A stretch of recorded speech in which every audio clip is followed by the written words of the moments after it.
제 이름은 바네사 챔버스이고 26세의 프리랜서로 일한 그래픽 디자이너입니다. 저는 제 타운하우스를 갖고 있습니다. 10대 때 부모님을 잃게 된 교통사고로 인해 너무 일찍 유산을 받았지만 보도가 있는 괜찮은 동네에 있어요. 약간 너무 깨끗한 느낌이고 그림자는 항상 콘크리트에 비해 선명합니다. 내 삶은 꽤 조용합니다. 나와 내 그래픽 태블릿은 세상에 반대하지만 내가 열심히 일한 것은 편안한 것입니다.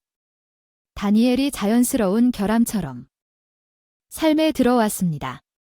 달리는 원활한 운영 시스템. 나는 그를 그의 비스트로에서 만났습니다. 소박한 허브 향이 식사하는 사람들의 웃음과 섞여 있었습니다.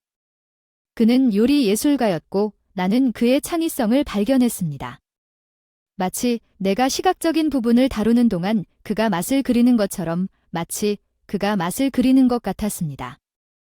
우리는 빠르게 연결되었고 곧 그 연결은 더 많은 일로 이어졌습니다. 우리는 일반적인 결혼식에 참석하지 않고 광기. 사무실에서 몇 가지 서류에 서명하고 다니엘이 어느 날 저녁 그가 말한 모든 것을 바꾸는 선택을 할 때까지 파트너십을 잘 작동했다고 말했습니다. 나에게 그의 가족은 그들 4명 모두와 함께 이사해야 했습니다. 그것은 그들이 단지 잘못된 투자로 인해 집을 잃었거나 뭔가 세부 사항이 흐릿하고 충돌할 장소가 필요하다는 원치 않는 사실에 대한 서투른 표현의 진술에 더 가까운 질문이 아니었습니다. 처음부터 정착할 되어 있는 여행 가방과 가방에 그들의 삶을 담아서 내가 고요함을 즐기던 그곳은 더 이상 내 집처럼 느껴지지 않았습니다. 이제는 내가 평화롭게 일하던 벽에서 낯선 목소리가 울려 퍼졌습니다. 그날 밤 나는 물건이 어디에 있는지, 저녁 식사가 무엇인지에 대한 질문으로 방해를 받았습니다. 다니엘의 가족과 형제자매는 당신이 나에게 묻는다면 더러운 접시를 싱크대에 더러운 접시를 세탁기에 세탁실에 필요 이상으로 오래 두곤 했습니다. 그리고 그것에 대해 다니엘에게 말하려고 할 때마다 그는 내 걱정을 일축했습니다. 모든 것이 일시적이고 그들이 뭔가 알아낼 것이라고 말했지만 몇 주가 몇 달이 되고 일시적인 것이 나쁜 농담처럼 느껴지기 시작했습니다. 나는 아웃사이더라는 느낌이 점점 커졌습니다. 내 집에서 그리고 그것이 나에게 가져온 짜증은 천천히 화상을 입었습니다. 다니엘의 가족은 내가 너무 잘 지내고 있고 지불할 모기지가 없었기 때문에 그들이 머물도록 할 여유가 때문에 이것에 대해 뭔가를 해야 한다고 암시하는 논평을 하기 시작했습니다. 하지만 동시에 그렇게 우유부단하고 갇혀있다고 느낀 적은 없었던 것 같지만 이것이 불공평하고 어떻게든 내 인생을 되찾아야 할 때라는 것을 알았던 조용히 끓어오르는 부분이 있었습니다. 자물쇠를 바꾸는 것뿐만 아니라 전체 상황을 바꾸기 위한 계획을 세우기 시작할 시간입니다. 초기의 어색함이 완전한 혼란으로 발전하는데 오랜 시간이 걸리지 않았습니다. 다니엘 그 친척들은 부족하여 질서 정연한 타운하우스를 알아볼 수 없는 것으로 만들었습니다. 내 공간이 납치된 것 같았고 그것으로 마음의 평화를 얻었습니다. 나는 대립적인 유형이 아닙니다. 문제를 시합을 외치는 것보다 차분한 토론으로 해결하고 싶지만 여기서는 작동하지 않았습니다. 다니엘의 가족은 타운하우스 나의 안식처를 청구서가 없는 호텔 그의 부모님은 매일 저녁 거실을 맡아 마치 처음으로 넷플릭스를 발견한 것처럼 TV 프로그램을 시청했으며 공간의 문제가 아니라 내가 그들의 뉴파운드 엔터테인먼트 습관에 대한 비용을 지불할 것으로 기대했습니다. 묻지도 않고 프리미엄 채널을 추가하는 동안 그의 여동생은 항상 친구들을 데려오는 습관을 가졌으며 주방을 개인적인 모임 공간으로 만들었습니다. 남동생은 그곳을 체육관처럼 여기고 웨이트와 운동 장비를 온통 남겨두었습니다. 나는 조용한 휴식 시간을 좋아합니다. 내 디자인에 빠져들 수 있는 공간이 있었지만 그들과 함께 조용하게 있는 것이 마지막으로 얻은 것이었습니다. 그들과 이야기하겠다고 약속했지만 별 도움이 되지 않았지만 아무 일도 일어나지 않았습니다. 그들은 항상 일자리를 찾고 있었습니다. 새로운 곳을 찾는 것에 스트레스를 받았지만 구직 활동이나 주택 수색의 흔적은 없었습니다. 그저 빈둥거리며 청소할 일만 많았을 뿐입니다. 다니엘의 도전에 감히 도전했을 때 한때 제 인생 이야기에 엑스트라가 된 기분이 들기 시작했습니다. 마감 시간이 촉박한 동안 내 집 사무실에 침입한 언니에 대해 대담하게 웃었고 당신은 우리를 쫓아낼 수 없다고 그녀는 가족이 뭉친다고 말했지요. 그들은 그들이 설거지하지 않은 설거지처럼 쌓인 좌절감을 남길 의도가 없다는 것이 분명했습니다. 싱크대에 놔두고 더 나쁜 것은 새로운 근본적인 긴장감이 생겼습니다. 다니엘과 그의 가족이 나를 보는 방식에 변화가 있었습니다. 나는 그들의 조용한 대화에서 그것을 들을 수 있었습니다. 무임승차와 쉬운 생활이라는 단어가 주위에 던져졌습니다. 그들은 죄책감 카드를 했습니다. 그들의 편안함에 대한 걱정이 내 마음 한구석에 자리 잡게 만들었습니다. 불편함으로 시작된 일이 빠르게 교착 상태로 변했습니다. 나는 어느 날 저녁에 내 손님으로 추정되는 주위를 살금살금 걸어가는 것을 깨달았다는 사실을 어딘가에 그려야 했습니다. 단지 내 공간을 되찾는 것이 아니라 내 자신의 가치를 위해 일어서는 것이었습니다. 그때 내 계획의 씨앗이 뿌리를 내리게 되었습니다. 내 인내심은 점점 얇아졌지만 그것은 최근에 명세서를 줄줄이 열었을 때 받은 충격에 비하면 아무것도 아니었습니다. 라인은 비용이 청구되었습니다. 사치품을 매일 테이크아웃 서비스 구독 들어본 적도 없습니다. 각 라인은 다니엘과 그의 가족의 존경심 부족에 대한 증거입니다. 신용카드 회사에 전화했고 그들이 무엇을 했는지 다음 전환점이 있었다고 말했어요. 다니엘은 내 계정에 연결된 카드를 사용하여 돈을 벌고 있다는 사실을 알려주지 않은 채 자신의 가족을 승인된 사용자로. 나는 그날 밤 집에 돌아왔을 때 다니엘에게 이에 대해 대면했습니다. 돈 때문에 스트레스를 받아서 당신이 잘 지내도록 도와야겠다고 생각했고 우리 가족은 지원이 필요했습니다. 지원. 당신이 누군가를 재정적으로 방해할 때 사용할 수 있는 단어는 무엇입니까? 그의 변호는 말이 안 됩니다. 그는 그들이 내 수입을 받을 자격이 있는 것처럼 그들의 행동을 정당화하고 있었고 그것은 그날 밤 잠자리에 들 때 제가 놓칠 없었던 것이었습니다. 그의 말이 내 머릿속에서 재생되었습니다. 가족 자격을 지원하십시오. 진실은 크고 분명했습니다.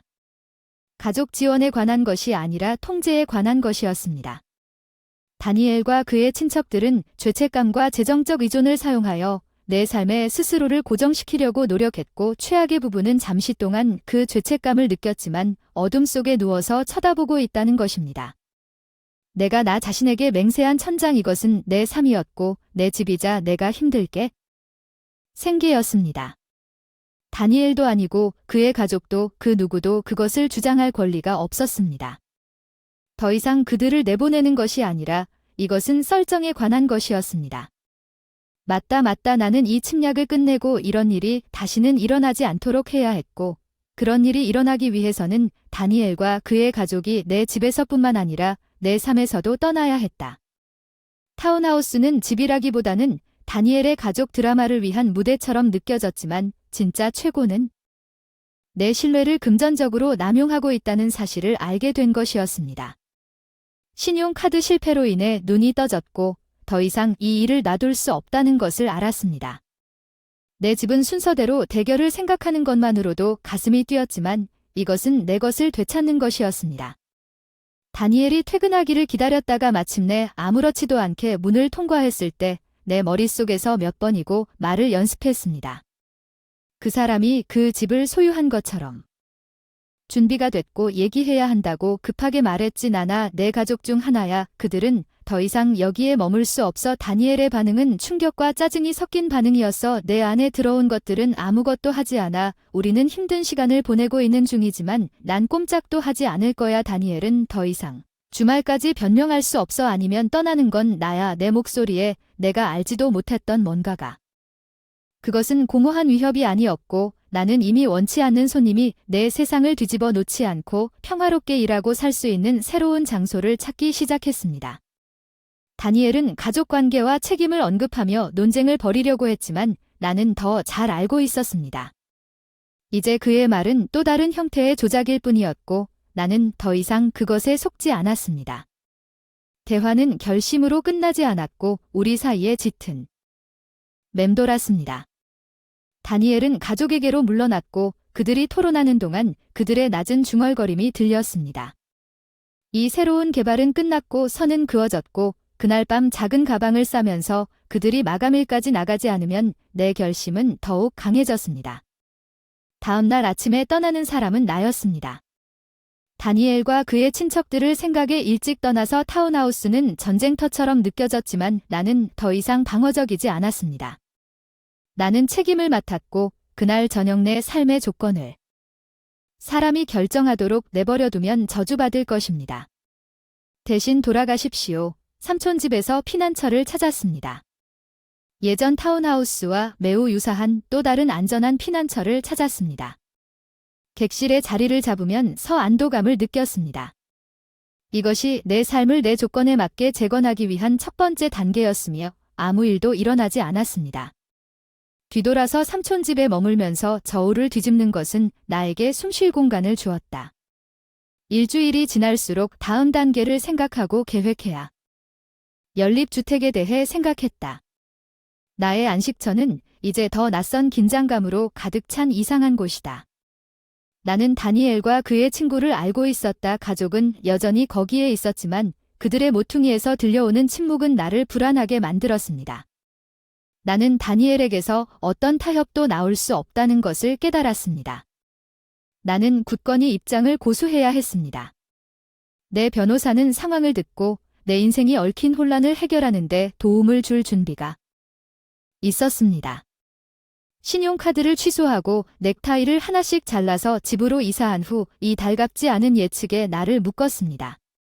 상황으로 인해 그것을 잃을 생각은 없었습니다. 변호사에게 동의하지 않았고 퇴거 통지를 준비했고 나는 다니엘과 그의 가족이 자발적으로 떠나지 않으면 확고한 손으로 서명했습니다. 법은 제가 분리된 상태를 유지하려는 시도에도 불구하고 내 재산을 되찾는 데 도움이 될 것입니다. 우리에게 뭔가 특별한 것이 있다고 생각했을 때 배신에 대해 끓어오르는 분노를 느끼지 않기가 어려웠습니다. 이제 나는 그의 행동이 사랑이 아닌 기회주의에 대해 말하고 있다는 것을 더 잘 알았고 내 행동은 필요한 최종의 반응이 될 것이라는 것을 더 잘 알았습니다. 한 주가 지나고 다니엘과 그의 가족이 내 노력으로 응석받은 생활 방식을 자금으로 조달하지 못할 것이라고 계산했습니다. D는 내 신뢰를 남용했습니다. 내 재정과 인내심을 악용했고 이제 결과가 있었습니다. 유틸리티 회사에도 연락하여 타운하우스의 서비스가 중단될 예정임을 알렸습니다. 청구서는 그들이 곧 알게 된 후 모두 내 이름으로 되어 있었습니다. 무임승차가 갑자기 끝나가고 있었는데 거리가 명확해졌지만 내 전화기에서 다니엘의 이름이 울렸을 때 다가오는 대결이 덜 부담스러워지지는 않았습니다. 이번에는 무시했습니다. 그는 제가 해야 할 말을 들어야 할 것입니다. 공식을 통해 우리가 가졌을지도 모르는 개인적인 관계는 공식적으로 끊어졌고 퇴거 통지를 보내 하면서 나는 승리의 짜릿함을 느낄 수밖에 없었습니다. 나는 더 이상 이 KD의 수동적 파트너가 아니었습니다. 내가 한때 꿈을 품었던 타운하우스가 이제는 전쟁터로 서 있고 전화기가 켜질 때마다 조용한 후퇴와 파견된 퇴거 통지로 오프닝 일제 사격을 가했습니다. 다니엘의 이름을 듣고 엇갈린 감정의 파도가 나를 덮쳤지만 나는 결심을 지키고 그를 내 변호사에게 안내했습니다. 다니엘의 가족을 누그러뜨릴 수 있는 내가 없이 우리 이제 강화된 법적 장벽이 있다는 사실을 알고 그러한 직접적인 대결을 피함으로써 이상한 안도감을 느꼈습니다. 그들의 선택의 실제적인 결과 탭가 건조하게 작동하여 불이 꺼지고 유틸리티가 체계적으로 연결 해제됨에 따라 따뜻함이 사라졌습니다. 그들이 징집한 요새가 무너지고 있었습니다. 내 변호사가 전문적인 분리로 업데이트를 전달했습니다. 나는 다니엘이 무엇을 복구하기 위해 미친 듯이 협상하려고 했는지 부럽습니다. 그들은 잃었지만 그가 집을 볼 있는 진실은 그곳에 있었고 그 모든 편의 시설은 결코 그가 통제하거나 협상할 수 없었습니다. 또한 진실은 또한 쉬운 사치 없이 그의 가족에게 떠올랐고 삶을 조작할 수 있는 내가 없이 갑자기 그들의 간청이 덜 편안해졌습니다. 변호사의 업데이트가 있을 때마다 그들이 나에게 연락하려고 시도한 전화의 침묵은 내가 다시 힘을 얻었다는 확인이었습니다. 다니엘의 가족이 소지품을 챙기고 그들이 잠시 자신의 것이라고 주장한 연립. 해고를 꺼내는 모습은 다음과 같습니다. 내가 다니엘을 위해 노력했던 옹호는 끝까지 완고하게 남아있었고 그의 체류 능력이 결코 그에게 달려있지 않다는 사실에 대해 단서가 없었을 수도 있습니다. 마침내 패배한 남자 그는 이제 수많은 가족 모임 무대에서 부엌 카운터에 열쇠를 남겨두었습니다. 침략당한 성역을 비우기 위해 마지막으로 침묵하고 연립주택이 정당한 상태로 돌아왔습니다. 텅 빈 고요함은 내가 그 방에 생명을 불어넣기를 기다리고 있었습니다. 나는 깊은 카타르시스의 숨을 내쉬었습니다. 내 인생의 이 장은 끝났고 내 행동은 더 크게 말했습니다. 다니엘의 기만적인 약속보다 연립주택으로의 복권은 항상 내 것이었던 공간을 되찾으면서 각 단계를 신중하게 측정할 수 있었습니다. 재조직하고 다니엘의 존재 잔재를 제거하는 데 할 일이 많았지만 그것은 내가 활기와 함께 접근한 작업이었습니다. 단지 물리적인 공간이 아니라 내 삶을 되찾는. 다니엘과 그의 가족이 떠난 후 처음으로 문을 열고 들어섰을 때 타운하우스의 고요함은 귀청이 터질 정도였습니다. 한때 숨막히게만 느껴졌던 공간은 이제 다시 온전히 내 소유가 되었습니다.